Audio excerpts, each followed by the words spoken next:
Hi hello friends, welcome to the next episode of சோத்துக்கு தொட்டுப்போ. இன்றைக்கி நம்ம என்ன ரெசிபி பார்க்க போகிறோன்னா கிறிஸ்பி சிக்கன் ஃப்ரை.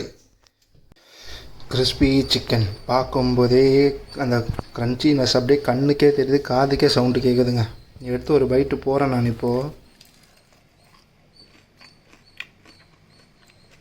சீரியஸாக அவுட்டர் லேயர் ரொம்ப ரொம்ப கிறிஸ்பாக இருக்குது. நீங்கள் உங்கள் வீட்டில் இருக்கவங்களாம் செஞ்சு கொடுத்தீங்கன்னா கண்டிப்பாக அடிக்கடி செஞ்சு கொடுங்கன்னு கேட்பாங்க. இப்போ நம்ம டைம் வேஸ்ட் பண்ணாமல் நம்ம வீடியோக்குள்ளே போயிடலாம்.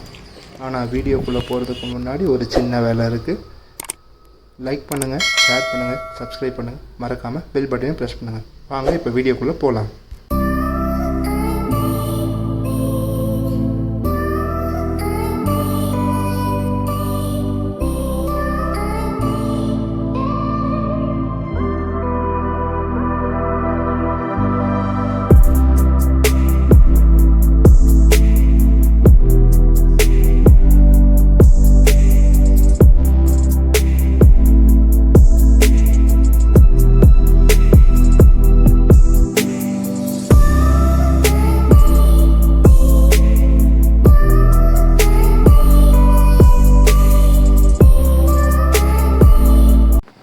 கிறிஸ்பி சிக்கன் பண்ணுறதுக்கு ஒரு கப்பில் ஃபஸ்ட்டு ஒரு ஸ்பூன் சோயா சாஸ் ஊற்றிக்கலாம்.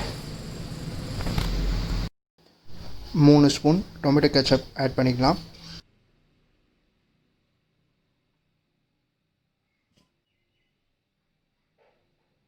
ஜிஞ்சர் கார்லிக் பேஸ்ட் ஒரு ஸ்பூன் ஆட் பண்ணிக்கலாம். நூடுல்ஸ் மசாலா ஒரு பேக்கெட் 500 கிராம்ஸ்க்கு ஒரு பேக்கெட் ஆட் பண்ணியிருக்கேன். உங்களுக்கு வந்து மேகி எது வேணாலும் பிடிச்சிருந்தாலும் எந்த மசாலாவும் ஆட் பண்ணிக்கலாம். ஒரு ஸ்பூன் ஆரிகானோ ஆட் பண்ணியிருக்கேன். அது இன்ஸ்டன்ட் நூடுல்ஸ் மசாலா தான். மேகி, டாப் ராமன் நீங்கள் எது வேணுமோ உங்களுக்கு ஆட் பண்ணிக்கலாம். உங்களுக்கு எந்த ஃப்ளேவர் பிடிக்குதோ. 500 கிராம்ஸ்க்கு ஒரு பேக்கெட்.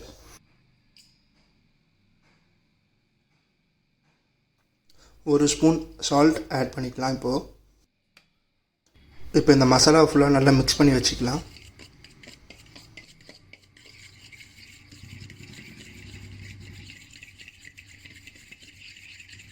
இப்போ மசாலா நல்லா மிக்ஸ் பண்ணியாச்சு. இந்த டைமில் நம்ம எடுத்து வச்சுருக்கோம் 500 கிராம்ஸ் சிக்கன். நான் ஸ்கின் அவுட் வாங்கியிருக்கேன். உங்களுக்கு ரொம்ப கிறிஸ்பியாக வேணும், ஸ்கின்னோட வேணும்னா நீங்கள் ஸ்கின்னோட போட்டால் நல்லாயிருக்கும். எங்கள் வீட்டில் யாரும் ஸ்கின்னோட சாப்பிட மாட்டாங்க, அதனால தான் நான் ஸ்கின் அவுட் வாங்கியிருக்கேன். உங்களுக்கு இன்னும் ரொம்ப கிறிஸ்பாக வேணுன்னா நீங்கள் கண்டிப்பாக ஸ்கின் அவுட்டோட ட்ரை பண்ணி பாருங்கள். இன்னும் ரொம்ப கிறிஸ்பாக வந்துடும் சிக்கன். இப்போ இந்த 500 கிராம்ஸ் சிக்கன் இதில் போட்டுட்டு மசாலா நல்லா மிக்ஸ் ஆகிற மாதிரி, எல்லா பக்கமும் படுற மாதிரி நல்லா மிக்ஸ் பண்ணி விட்டுட்டு எல்லா இடத்துலையும் கரெக்டாக மசாலா இறங்குற மாதிரி கலந்து விட்டுக்கோங்க. இந்த சிக்கனை நான் இதில் ஆட் பண்ணுறதுக்கு முன்னாடி ஃபோர்க் வச்சு அங்கங்கே குத்தி விட்டுருக்கேன், ஏன்னா மசாலா ஃபுல்லாக உள்ளே இறங்கணுன்ட்டு. இதை நல்லா இப்போ மிக்ஸ் பண்ணி வச்சதுக்கப்புறம் 2 hours நான் மினிமம் மேரினேட் பண்ணி வச்சுருக்கேன். ஆனால் நீங்கள் ஒரு 6 to 7 hours இல்லை 5 to 7 hours வரைக்கும் வச்சிங்கன்னா உங்களுக்கு மசாலா உள்ளே நல்லா இறங்கி நல்லா மேரினேட் ஆகிட்டு உள்ள சிக்கன் அந்த எல்லா இடத்துலையும் அந்த ஃப்ளேவர் உங்களுக்கு அழகாக கிடைக்கும். இப்போ நான் வெறும் 2 hours தான் அதை மேரினேட் பண்ணி எடுத்து வைக்க போகிறேன். சிக்கன் மேரினேட் ஆகிற கேப்பில் மாவு கலந்து வச்சிடலாம்.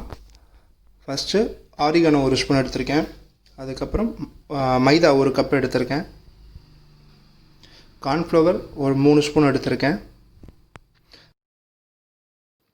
இந்த 2 மாவு மட்டும்தான் இதுக்கு நான் யூஸ் பண்ணியிருக்கேன். ரைஸ் ஃப்ளவர் யூஸ் பண்ணல. காரத்துக்காக ஒரு 3/4 ஸ்பூன் சில்லி பவுடர் ஆட் பண்ணியிருக்கேன். சால்ட் கொஞ்சமாக, சிக்கன் ஆல்ரெடி நம்ம சால்ட் போட்டிருக்கோம், அதனால் மாவில் கொஞ்சமாக சால்ட் போடுங்க. மிக்ஸ் பண்ணி பார்த்துட்டு வேணுன்னா இன்னும் கொஞ்சம் போட்டுக்கோங்க. இதை கொஞ்சம் நல்லா மிக்ஸ் பண்ணிக்கோங்க. இன்னொரு விஷயம் நான் உங்களுக்கு சொல்ல மறந்துட்டேன். சிக்கன் நீங்கள் மேரினேட் பண்ணும்போது உங்களுக்கு வேணால் கொஞ்சம் மோர் ஊற்றலாம், இல்லை தயிர் ஊற்றலாம். சில பேருக்கு தயிர் மோர் ரெண்டுமே பிடிக்காமல் இருக்கும். அதனால் நான் அதில் வந்து தயிர் மோர் எதுவுமே ஆட் பண்ணாமல் வச்சுருக்கேன். இப்போது 2 hours ஆகிடுச்சு. சிக்கன் நல்லா மேரினேட் ஆகிடுச்சு. அதுக்கப்புறம் நம்ம ஆல்ரெடி மிக்ஸ் பண்ணி வச்சுருக்க மாவில் வச்சு நல்லா ப்ரெஸ் பண்ணி எடுங்க. எவ்வளோ அழுத்த முடியுமோ அவ்வளோ அழுத்தி மேக்ஸிமம் அந்த மாவு வந்து அதில் நல்லா ஒட்டணும். ஃபஸ்ட் டைம் மட்டும்தான் இந்த மாதிரி அழுத்தணும். இந்த மாதிரி நம்ம 2 தடவை பண்ணலாம், 3 தடவை கூட பண்ணலாம். 3 தடவை பண்ணும்போது என்னென்னா நமக்கு பெரிய பெரிய ஸ்டவ் இந்த ஹோட்டல்ஸ் ரெஸ்டாரண்ட்டில் யூஸ் பண்ணுற மாதிரி அந்த எலக்ட்ரிக் ஆயில் ஃப்ரையர் இருக்கும், அதில் யூஸ் பண்ணால் நமக்கு வந்து 3 லேயர் கூட போடலாம். நம்ம வீட்டில் செய்கிறதுல அந்த மாதிரி பண்ண முடியாது. ஸோ நான் 2 லேயர் தான் போட போகிறேன். ஃபஸ்ட்டு லேயரில் வந்து நீங்கள் எவ்வளோ மாவு அதில் அமுக்கி அதில் மாவு ஒட்ட வைக்க முடியுமோ அவ்வளோ அந்த அளவுக்கு மாவு நல்லா ஒட்ட வைக்கலாம். நல்ல மாவு ஒட்டினதுக்கப்புறம் நம்ம அதை தண்ணியில் முக்கி எடுக்கணும். தண்ணியில் டிப் பண்ணி எடுக்கும்போது லைட்டாக ஒரு 2 seconds 3 seconds மாதிரி டிப் பண்ணால் போதும். நீங்கள் ஐஸ் வாட்டர் யூஸ் பண்ணிங்கன்னா இன்னும் கொஞ்சம் நல்லாயிருக்கும், ரிசல்ட்ஸ் நல்லாயிருக்கும். இல்லை ரூம் டெம்பரேச்சரில் நீங்கள் குழாயில் பிடிச்சி கொஞ்சம் தண்ணி லைட்டாக வெதுன்னு இல்லாமல் இருந்தால் கரெக்டாக இருக்கும். அந்த கூலிங்காக இருக்கும்போது அந்த மாவு இன்னும் கொஞ்சம் அதை நல்லா ஒட்டுறதுக்கு ஹெல்ப் பண்ணும். அவ்வளோதான். ஃபஸ்ட் டைம் நீங்கள் போடும்போது மாவு நல்லா அமுக்கி அதை சேர்த்தோம். செகண்ட் டைம் போடும்போது அந்த மாதிரி அமுக்கக்கூடாது. ஜென்டிலாக மாவு மேலே அப்படியே பட்டும் படாமல் எடுத்திங்கன்னா லைட்டாக ஒரு லேயர் அப்படியே சாஃப்டாக அது மேலே கோட் ஆகும். அவ்வளோதான். அந்த மாதிரி கோட் பண்ணணும். இதே மாதிரி நம்ம கட் பண்ணி வச்சுருக்க எல்லா சிக்கன் பீஸ்லேயும் மாவு ஒரு தடவை, தண்ணி ஒரு தடவை, மறுபடியும் ஒரு தடவை மாவில் டிப் பண்ணி இந்த மாதிரி எடுத்து வச்சுக்கலாம். இப்போ கட் பண்ணி வச்சுருக்க எல்லா சிக்கன் பீஸையும் இதே மாதிரி நம்ம ரெடி பண்ணி வச்சுக்கலாம். இன்னொரு முக்கியமான விஷயம் கூட இருக்குது இந்த சிக்கன் செய்கிறதுல. இந்த மாதிரி நீங்கள் சிக்கன் செய்யணும்னு பிளான் பண்ணிட்டீங்கன்னா இதுக்கு ரொம்ப ஆப்டான பீசஸ் எதுனா விங்ஸ், அதுக்கப்புறம் லெக் பீஸ், அதுக்கப்புறம் அந்த பிரஸ்ட் பீஸ்ன்னு சொல்லுவாங்க. அதை வந்து நீங்கள் ரொம்ப தின்னாக கட் பண்ணிங்கன்னா அப்புறம் அது ரொம்ப ஹெவியாக இருக்கும். மேக்ஸிமம் இதுக்கு வந்து விங்ஸும் லெக் பீஸும் செம்மையாக இருக்கும். இந்த மாதிரி நீங்கள் ஃப்ரை பண்ணிங்கன்னா அது ரொம்ப கிறிஸ்பாகவும் ரொம்ப க்ரன்ச்சியாகவும், ஏன்னா அந்த மீட் வந்து சீக்கிரமாக வெந்துடும். ஏன் சிக்கன் மீட்டும் சிக்கன் விங்ஸும் ஸ்பெசிஃபிக்காக சொல்கிறேன்னா, ஏன்னா இது ரெண்டுமே ரொம்ப சாஃப்டான மீட்டு. சிக்கனில் பிரஸ்ட் மீட் வந்து ரொம்ப ஹார்டாக இருக்கும், பட் இது அந்த அளவுக்கு இருக்காது. இது சீக்கிரமாக வெந்துடும் கூட. அவுட்டர் லேயரும் நல்லா ரெடியாக கிறிஸ்பியாக ஆகிடும், உள்ளேயும் சாஃப்டாக அழகாக ஜூஸியாக இருக்கும் சிக்கன். இப்போ நம்ம சிக்கன் ரெடி ஆகிடுச்சு. எண்ணெய் வச்சுக்கலாம். எண்ணெய் வைக்கும்போது கொஞ்சம் திக்கான பாத்திரமாக வச்சுக்கோங்க. ரொம்ப மெலிசான பாத்திரமாக வச்சிங்கன்னா அது சூடு கரெக்டாக இருக்காது. நீங்கள் பெரிய பாத்திரமாக வைக்கும்போது இந்த மாதிரி பெரிய பெரிய பீசஸாக வைக்கும்போது இந்த ஹீட் கரெக்டாக இருக்கும். அந்த ஹீட்டில் இருக்கும்போது தான் நமக்கு சிக்கன் கரெக்டாக வேகும். ஒன்றாவும் இல்லை ரெண்டாவோ போட்டு எடுத்துக்கலாம். இங்கே நான் ரெண்டாக தான் போடுறேன். எண்ணெய் வந்து நல்ல சூடில் இருக்கணும் சிக்கன் போடும்போது. போட்டதுக்கப்புறம் சிக்கன் வந்து சிம்மில் மாற்றிட்டு ஒரு 8 to 10 மினிட்ஸ் இல்லை 12 மினிட்ஸ் வரைக்கும் கூட அது நல்லா குக் ஆகலாம்.